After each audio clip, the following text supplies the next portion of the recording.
Hi students, it's the most demanding skill which can increase your revenue if you are working for USA clients and Canadian clients nowadays, because land development projects often involve the subdivision of large pieces of land into smaller lots. Even if your project don't directly involve subdivisions, you are often required to show the legal boundaries of your site and adjoining sites. AutoCAD Civil 3D parcels give you a dynamic way to create, edit, manage, and annotate these legal land division. If you edit a parcel object geometry to increase or decrease its size, all of the labels related to the object will reflect the update, including areas, bearings, distance, and curve information, with also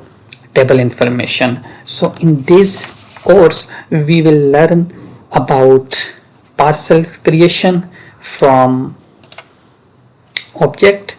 and we will also create a right of path parcel using the right of way tool in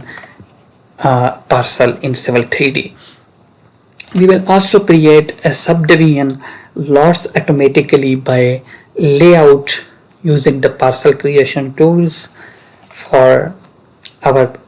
real-time project, which I will share you in this course. And we will also, after subdividing the land into multiple lots, we will add multiple parcel segments to our parcel segment labels to our parcels to annotate them properly for any presentation. For example, if you are working for any client in USA and they want to give you a project which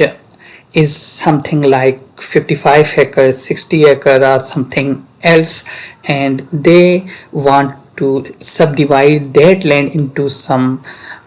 little parcels with roads, ponds, mosques, schools, and community centers, with everything you can do using parcel creation tools. So in this course we will explore all of these expertise, and you will get enhance your skills related to subdivisions and boundaries related